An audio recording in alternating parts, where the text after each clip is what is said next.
Sebelum saya menyampaikan tentang kisah Nabi Nuh alaihissalam, saya perlu ingatkan bahwasanya di sana ada sekelompok manusia dari kaum liberal yang mereka mengingkari terjadinya kisah Nabi Nuh alaihissalam. Ya, mereka mengingkari terjadinya kisah Nabi Nuh dan juga mereka mengingkari kisah nabi-nabi yang lain yang menurut mereka kisah-kisah tersebut tidak masuk akal.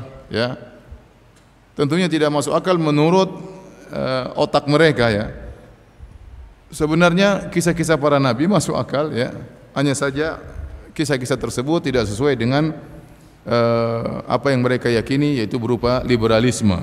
Karena orang-orang liberal menganggap bahwasanya semua agama benar, bahwasanya semua agama masuk surga, seorang tidak boleh mendakwahi orang lain, masalah agama adalah masalah privasi, keyakinan adalah masalah yang sangat privasi, seorang tidak boleh mendakwahi yang lainnya. Ya, ini yang mereka dengung-dengungkan selalu.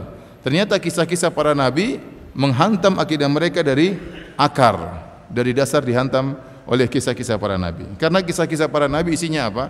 Nabi diutus oleh Allah Subhanahu wa taala mendakwahi kaumnya, mereka tidak mau, akhirnya diturunkan azab oleh Allah Subhanahu wa taala. Di antaranya kisah Nabi Nuh alaihissalam. Sehingga mereka mengatakan bahwasanya kisah-kisah para nabi, di antaranya kisah Nabi Nuh, mereka sebutkan di antaranya kisah Nabi Nuh, ya. Ini adalah kisah fiktif semata. Ini hanyalah kisah fiktif semata yang dimaksudkan oleh Allah Subhanahu wa taala hanyalah agar kita mengambil pelajaran. Adapun kisahnya tidak pernah terjadi, ya. Kisahnya tidak pernah terjadi. Ibarat seorang ibu yang ingin memberi pelajaran kepada anaknya sebelum tidur, maka dia ceritakan kepada anaknya tentang kisah kancil dan buaya misalnya.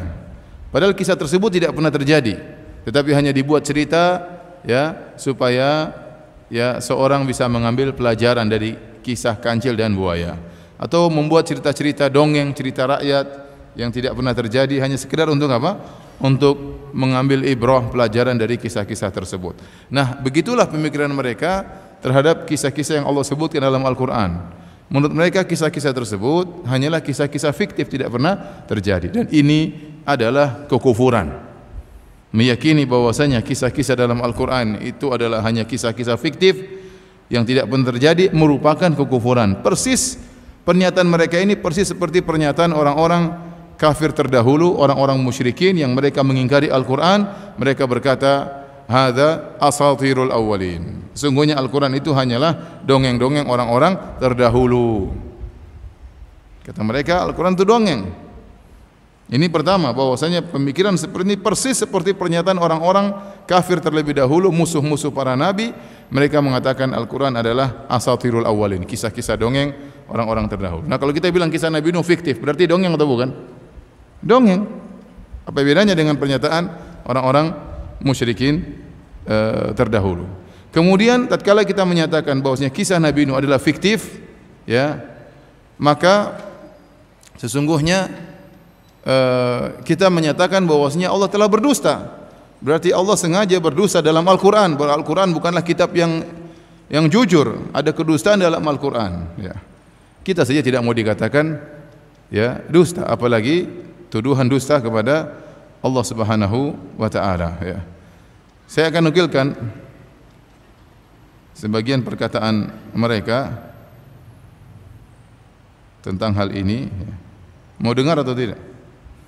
Atau capek dengar? Saya juga bosan, tapi tidak apa-apa lah, biar antum tahu. Waktu kita panjang kan sampai Isya, ya. Bentar saya carikan dulu.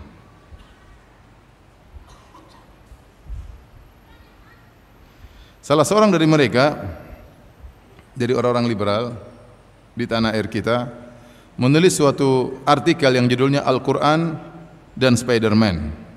Al-Qur'an dan Spider-Man. Jadi dia membandingkan film Spider-Man dengan kisah-kisah dalam Al-Qur'an, ya. Kata dia, saya baru saja menonton film Spider-Man 2. Intinya dia ingin membandingkan bahwasanya sama-sama film Spider-Man dongeng, kisah Al-Qur'an juga apa? Dongeng, ya, sama. Dia mengingkari, ya, kisah-kisah tersebut. Contohnya dia berkata tentang kisah Nabi Nuh. Ya, dia berkata contohnya Ya.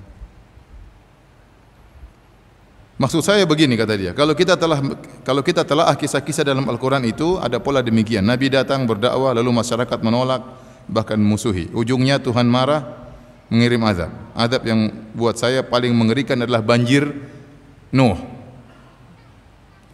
Azab ini secara nurani dan akal sehat sangat mengganggu. Jadi dia mengganggu dia membaca surat tentang kisah Nabi Nuh, kaumnya diazab. Kata dia, azab ini secara nurani dan akal sehat sangat mengganggu. Akalnya terganggu baca kisah Nabi Nuh alaihissalam. Nuraninya terkoyak tatkala membaca kisah Nabi Nuh alaihissalam. Kata dia, apakah benar hanya karena masyarakat menolak dakwah Nabi Nuh, Tuhan marah besar dan mengirim banjir yang melanda seluruh bumi, semua orang tewas kecuali orang beriman tinggal di perahu? Dia tidak terima ya. Kata dia, ini merupakan konsep Tuhan pendendam. Jadi mensifati Allah dengan Tuhan pendendam. Dan lihatlah konsep ketuhanan yang berbau Yahudi ini. Jadi ini orang sangat kurang ajar ya. Jadi dia menolak, sebenarnya dia menolak kisah itu kenapa? Karena kisah para nabi itu benar-benar bertentangan dengan akidah orang liberal. Karena akidah orang liberal menyatakan bahwasanya semua agama benar. Kita tidak perlu mendakwahi, tidak perlu memaksakan keyakinan kita kepada orang lain, tidak perlu kita dakwahi, masing-masing punya privasi masalah keyakinan. Ya, apalagi sampai kita marah, apalagi sampai Allah kirim azab ya. Ini tidak masuk dalam logika dia ya.